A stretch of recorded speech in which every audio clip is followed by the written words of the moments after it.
Bapak Ibu, teman-teman, kita ketemu lagi di Renungan Sebutir Debu.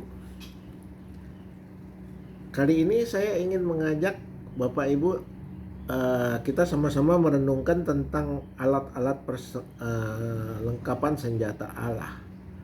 Yaitu kemarin kita sudah bahas pedang roh, perisai iman, ya, dan sebagainya.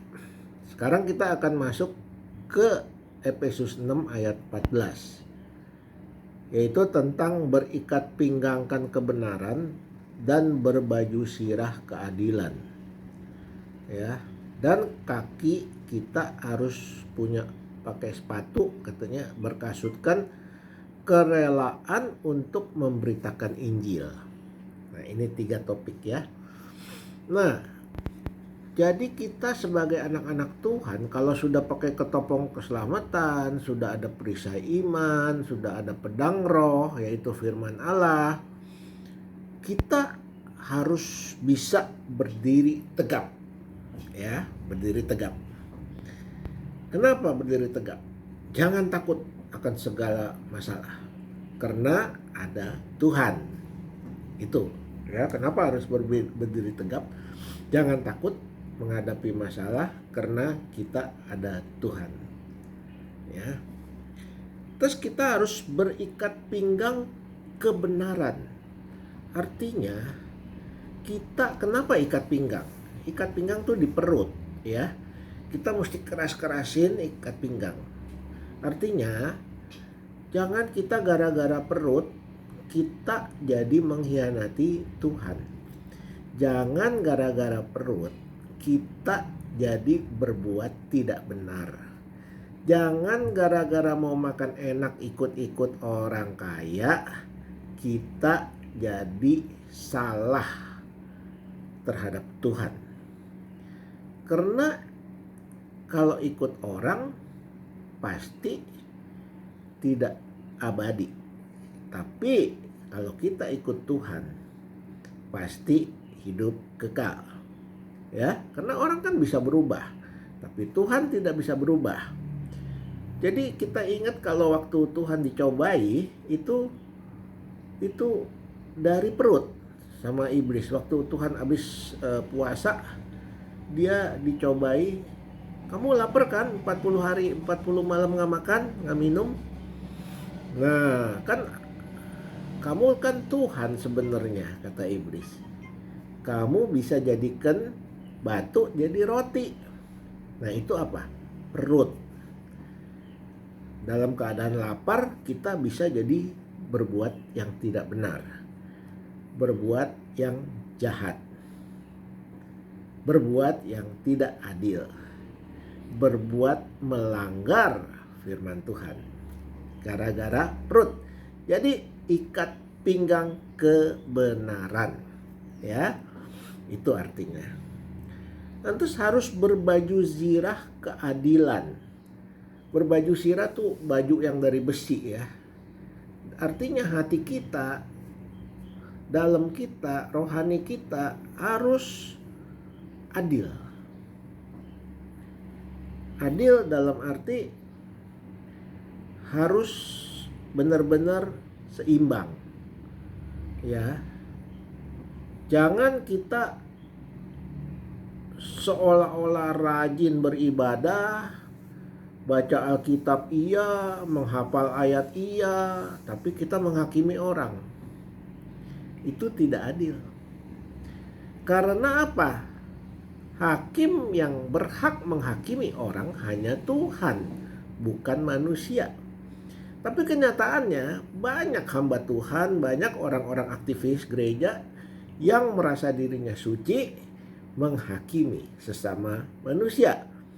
Jadi tidak adil, ya. Karena kalau manusia menghakimi manusia, tentu manusia itu mengukur manusia lainnya dengan ukuran dirinya sendiri. Itu dalam sosiologi namanya egosentris, menganggap diri sendiri pusat dari segala sesuatu, diri sendiri pasti benar, diri sendiri pasti suci, orang lain yang di luar kita tidak suci, tidak benar, dan tidak cocok dengan kita, ya. itu harus adil.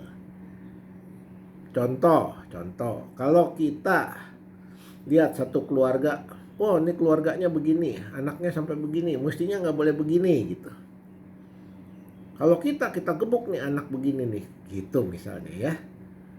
Kita kan nggak tahu masalahnya apa, ya, tapi kita mau ikut campur urusan keluarga orang. Padahal dia mungkin juga sudah bergumul sama Tuhan, berdoa minta tolong Tuhan gitu ya. Kalau ada anaknya yang sampai narkoba, sampai hamil di luar nikah dan sebagainya, waduh, orang Kristen kayak gitu, wah gitu ya. Itu menghakimi. Tuhan aja yang suci, yang maha suci, datang ke bumi untuk menolong orang berdosa. Tuhan bilang, aku datang untuk yang sakit, bukan untuk orang sehat. Ya. Aku datang untuk mencari domba yang hilang. Ya. Bukan biarin aja dia hilang, bodo amat gitu. Itu berbaju sirah keadilan. Jadi harus kita adil ya. Pertimbangkan dulu masak-masak, semua harus dicocokin dengan firman Tuhan.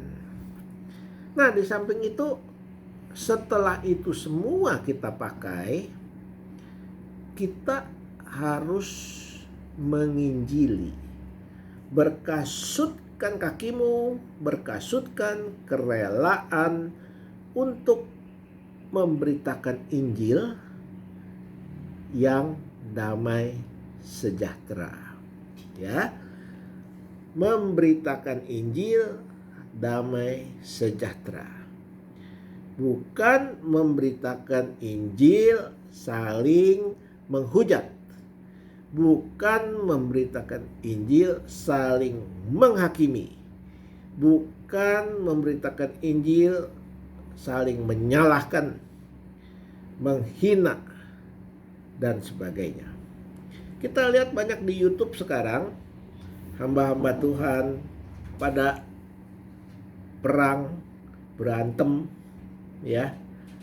Pada berantem, sesama hamba Tuhan berantem. Kenapa? Saling mau tunjukin, gua siapa, gua lebih suci, gua lebih pinter, gelar gua lebih tinggi. Gitu, ya. Makanya kita harus waspada. Kakimu berkasutkan kerelaan untuk memberitakan Injil damai sejahtera. Damai sejahtera bukan mengadu domba. Damai sejahtera bukan menghakimi. Damai sejahtera bukan menghina. Ya, tapi membangun, mendorong, menguatkan, menghibur orang yang lagi mengalami pergumulan, sehingga dia bisa berhasil mengatasi pergumulan hidup. Lalu dia merasakan kehadiran Tuhan dan damai sejahtera Tuhan dalam hatinya. Jadi bukan menghujat, bukan menghakimi, bukan mengata-ngatain, bukan menghina. Itu bisa menjadi batu sandungan. Orang-orang jadi bisa lihat, oh orang Kristen kok begitu, hamba Tuhan kok begitu. Ya. Karena itu Bapak Ibu, saya ingatkan, mari kita sama-sama pergunakan perlengkapan senjata dari Tuhan. Yaitu apa? Pedang roh, perisai iman. Ya. Lantas baju sirah keadilan, ikat pinggang kebenaran, berkasutkan damai, berkasutkan beritakan Injil damai sejahtera. Beritakan Injil damai sejahtera. Bukan beritakan Injil kamu salah. Bukan beritakan Injil kamu ngaco. Bukan beritakan Injil pendidikan teologi kamu nggak ada, rendah. Bukan. Tapi beritakan firman keselamatan, hidup kekal, damai sejahtera dari Tuhan. Kalau kita percaya Tuhan dengan 100%, maka ada damai sejahtera apapun yang kita alami. Karena kita akan berserah kepada Tuhan. Kita akan pasrah kepada pimpinan Tuhan. Kenapa bisa pasrah? Karena kita percaya Tuhan Maha Kuasa, Tuhan Maha Kasih, Tuhan Maha Adil, Tuhan Maha Kaya, bisa kasih kita kaya juga. Tuhan Maha Pengampun, meskipun kita bajingan, kita jahat, kita penipu, suka nipu orang ya melalui WA. Banyak tuh yang suka nipu melalui WA ya. Menghijack hacker, terus dia nipu pura-pura jadi si A, si B ya. Itu bertobatlah. Tuhan masih mengampuni karena Tuhan Maha Kasih dan Maha Pengampun. Sampai di sini dulu teman-teman semua, Bapak Ibu. Nanti kita bicarakan yang lain di Renungan Sebutir Debu. Jangan lupa ya, klik subscribe, share kemana-mana. Mana-mana artinya ke TikTok, ke WA, ke snack video, apa-apa deh ya. Supaya makin banyak orang makin ngerti, makin mengenal Tuhan, bisa diselamatkan dan memperoleh damai di hati. Sampai ketemu lagi di episode berikutnya.